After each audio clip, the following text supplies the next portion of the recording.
Xin chào các bạn đã quay trở lại với review 5 phút. Ở cuối tập trước, sau khi Vương Lâm gặp Phượng Loan, anh ấy liền được nữ nhân kia và chồng của mình trợ giúp thoát khỏi nguy hiểm.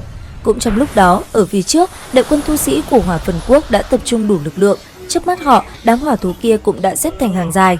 Lấy người cầm đầu là tu sĩ Nguyên Anh Kỳ, nhất thời tất cả đều xông lên mở một con đường máu để vượt qua biên giới, chạy thoát khỏi hỏa thú.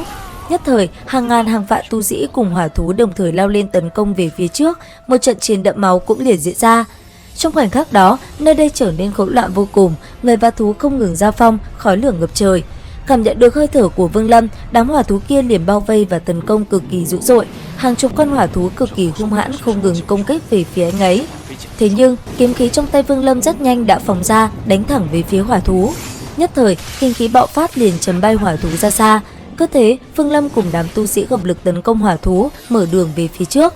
Giữa không trung, thân thể hỏa thú cùng những tu sĩ yếu ớt không ngừng rơi xuống phía dưới, khói lửa ngập trời. Chỉ trong thời gian ngắn ngủi, có rất nhiều người đã bỏ mạng trong cuộc chiến này. Phía đối diện, đám hỏa thú cũng thế. Sau một hồi đại chiến, đám tu sĩ Nguyên Anh Kỳ cùng nhau xuất hiện, nhìn cục diện trước mắt, bọn họ liền trao đổi kế sách giúp đại quân vượt qua đám hỏa thú. Và rốt cuộc, sau một hồi trao đổi, bọn họ liền cùng nhau kết trận. Ở giữa trung tâm, từng luồng ánh sáng xanh hiện lên. Chỉ trong tích tắc, một trận hình đã được thiết lập. Nhìn thấy nó, đám hỏa linh thú cũng phải nhanh chóng lui lại. Và cũng nhờ có sức mạnh của trận pháp, bởi vậy đại quân tu sĩ của Hỏa Phần Quốc rất nhanh đã xuyên thủng tầng lớp hỏa thú để mở đường. Tạm thời ngăn được sự truy kích của hỏa linh thú, đại quân tu sĩ liền đẩy nhanh tốc độ, chỉ thấy kiếm quang rợp trời tiến về biên giới giáp Tuyên Vũ Quốc. Ở phía xa kia, tu sĩ của Tuyên Vũ Quốc khi nhìn thấy số lượng quân sĩ lớn đang lao tới thì bất ngờ, rất nhanh bọn họ đã tập hợp lại. Nhìn về phía trước, họ thấy dẫn đầu đại quân Hỏa Quốc là một tu sĩ Nguyên Anh Trung Kỳ, người này không phải ai khác mà chính là Dương Sâm. Ngay khi thấy đại quân của Tuyên Vũ Quốc, ông đã liền phát động tấn công, lấy ông làm trung tâm, công kích đã liền đánh vào màn chắn bảo hộ. Rất nhanh, chỉ trong thời gian ngắn, dưới sự tấn công tổng lực của tu sĩ Hỏa Phần Quốc, màn chắn kia đã bị phá nát. Thế vậy, người của Tuyên Vũ Quốc lập tức lao lên ngăn cản. Nương theo đó, một cuộc chiến giữa hai nước lại nổ ra.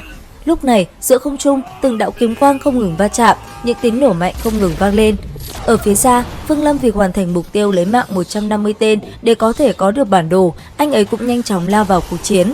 Sau mũi kiếm của Vương Lâm, có rất nhiều tu sĩ của đối thủ phải bỏ mạng, từng tiếng thét thất thanh vang lên không ngớt.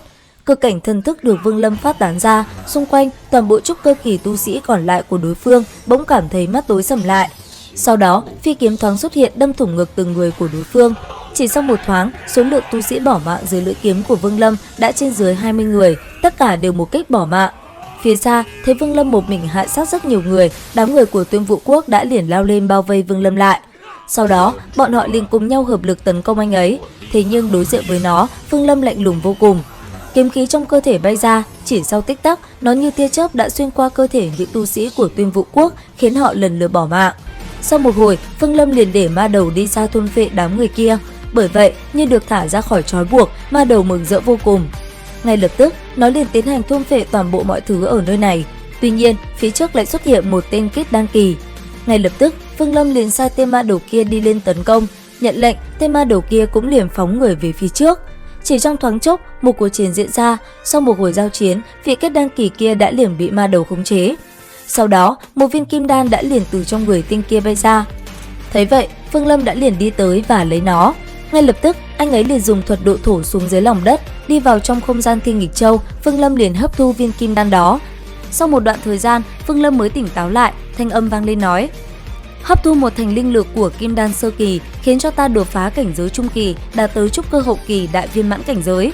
Bây giờ, nếu tái gặp phải kết đan sơ kỳ, mặc dù không có ma đầu tương trợ chính mình, cũng có thể liều mạng một chút. Đến đây thì hết tập 17 Tiên Nghịch. Xin chào và hẹn gặp lại các bạn ở những video tiếp theo.